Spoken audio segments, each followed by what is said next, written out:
Welcome to another episode of our podcast. Today's guest is a man who built more than a resume. He built a rhythm rooted in purpose, presence, and deep spiritual alignment. Mohammed Kibriyah is the founder of Ruh Connect, a soulful brand helping people realign their lives, careers, and ambitions with their spirit.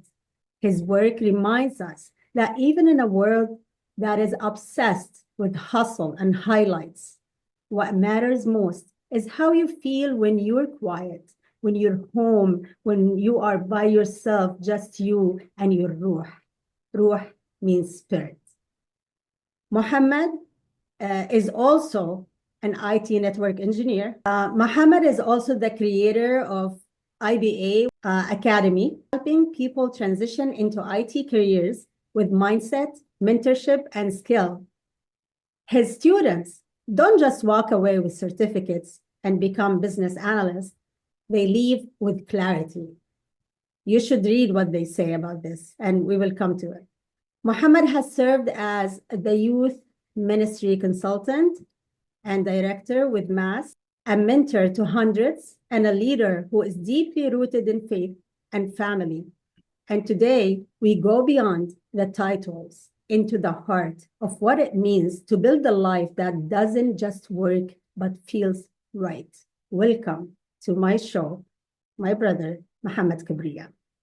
Assalamu alaikum. Jazakallah khair for having me. Wa alaikum salam. Such a blessed intro. Alhamdulillah, that's how I always seen you.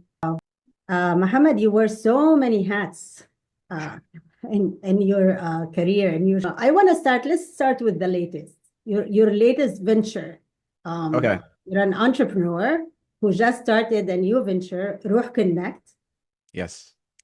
What is Ruh Connect and what is the spark behind it? All right. So I'm excited. First of all, I know like we wanted to start with the product. You're the first podcast I'm actually introducing this to. Thank you. So alhamdulillah, I'm really blessed to do that.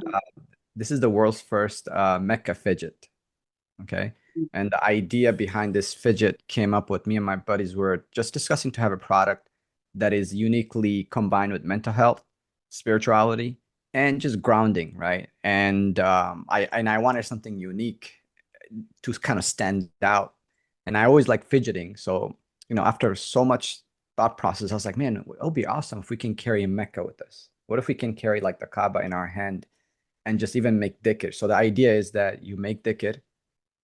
You can, play with it when you're stressing out as a young professional, or even if you're a young person in school going through stress, and you can always do fidgeting and make dhikr. So this is the world's first Mecca Fidget.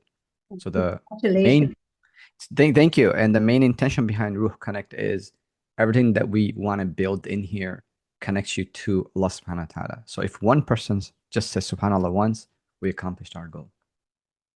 It's genius. It's really genius in simplicity also. I love it.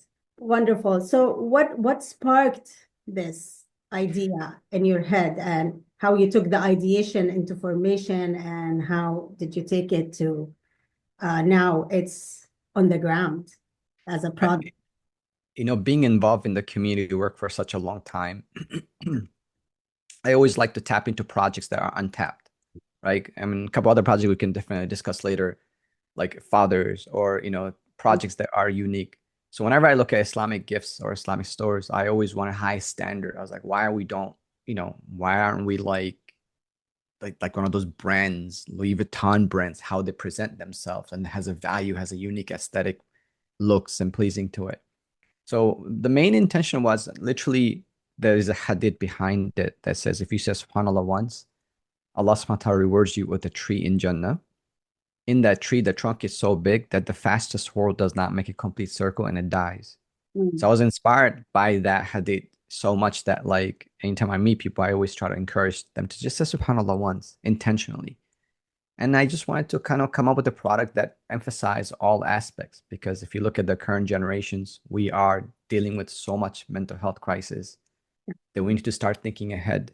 And I think this is just a small part of, creation that can definitely perhaps help some people, and maybe it may not help someone. Maybe it will just be something they play with, right?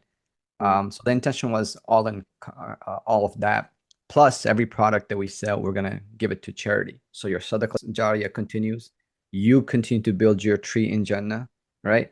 Oh, And you're benefiting. So I think I try to tap into the Ikigai concept of everything, right?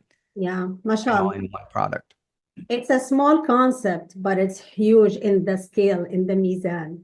Just I want to sink in all the credit and all all the praises you're giving me, and I always am like and Allah inspired me, right? I mean, I can only thank Allah subhanahu wa ta'ala for all the inspirations, all the good that comes from is from Allah subhanahu wa ta'ala at the end of the day. And I think like the key here is the community work. Like subhanAllah, like the moment I got involved in community work, community development, and like being involved, and just this goes back to the purpose of like, okay, why am I here? I think once you figure that out, everything aligns with you.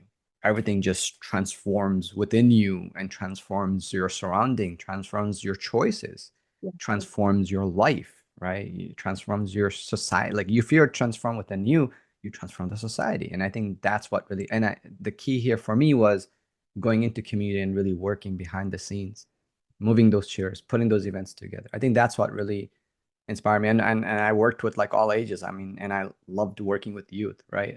As a youth director in Darul Hijra Islamic Center, it was like my ground for growth. Mashallah. Um, and I loved it, every bits of it. Absolutely. And that lands with a lot of the members of our community, and we totally understand the importance of that role specifically. I'm going to ask you something. You've mentored a lot of people, changed careers. You were in the IT, and at some point, you wanted to do this in the community service, far from the IT.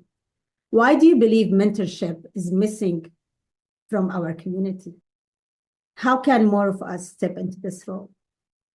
I mean, there's factors where people don't know how. There is no, we're a relatively young community in the States, right? We're still figuring out our masjids. We're still figuring our clothings. We are at a basic level of things that we're working on as a struggle community. Things I talked about ahead, like I talked about third space 15 years ago with a coffee shop. Yeah.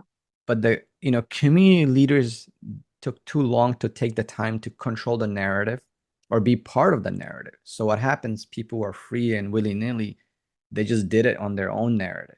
So you have all these coffee shops opening, they're just a bunch of hangout spots without any proper intention. The leaders could have stepped in and say, you know what, let's do a coffee shop with the intentional line, right? Yeah. Create it a little bit more. So I think our community lacks, I think it's also initiative. And I'm not blaming the community because I am the community. Yeah. So if I don't step into the work, then I can't sit here and complain. So I have to do my part and say, hey, and that's what makes community important, right?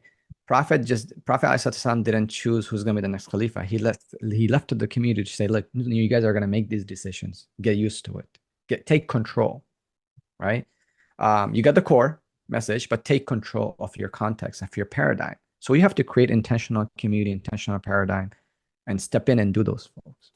There's so many young people. Like when we started this mentorship project in Darul Hijra, there's so many young professionals who are like, yeah, I want to get involved. But when they got involved, they realized like, oh my God, this is commitment. This is a requirement, right? Some of them were like, oh, I got to be here every Friday. It's like, yes, you made the commitment.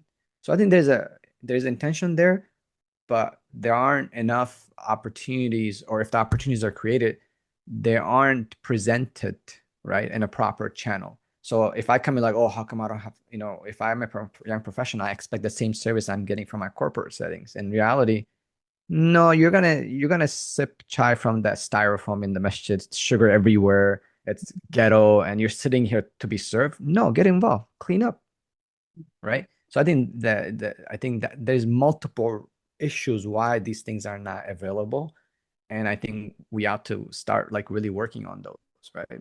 I hope we get there someday. And I think we are in our way. I see a lot of communities where this has started to become more of a norm. At the end of the day, I'm a millennial. A lot of us, we give up and we walk away, right? But you want to know something? People like you, Sister Wafa, people like Brother Samir, there are people out there in the community that are still showing up every day.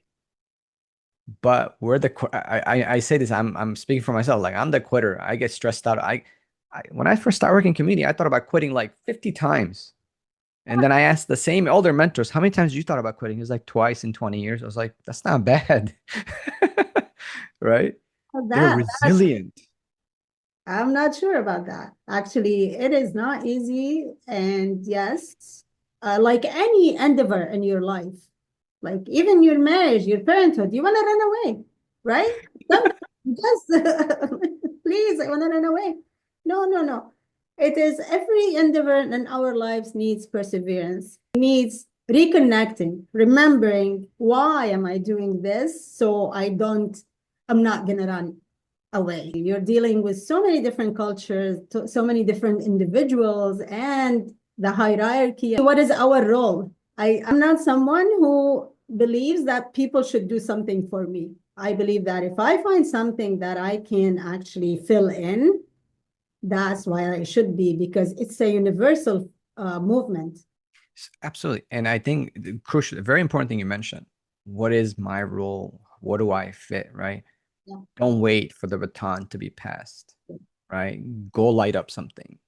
Yeah, exactly. Take initiative, take ownership, step in, right? Get involved, be patient. Sometimes you step in and the leadership feel like you're a threat almost because you came in too powerful. Now there's a wisdom. Nuh alayhi salam gave da'wah for 950 years. And I always use Nuh as an example. I said, look, when you go into community work, just don't think you're going to step in and start giving khutbah. That's not community work, right? It's not fit for everybody. So I think stepping in, doing your part, but consistency is the key. There are times where we ran halakas in our community space. We had 2 people show up. And then there are days we had 50, 70 people showed up. But the point is, no matter what, if you come to Thursday at Dar Hijra Islamic Community Center, we made a commitment that no matter what, every Thursday we're going to have a program called Fast and Learn. And I don't care the sun, storms, shines, we're going to be consistent. Yeah. Because I know the angels will show up. So I think that sort of mentality is a paradigm shift, is a authenticity, being real, being who you are, and serving your creator because you made that commitment with him, nobody else.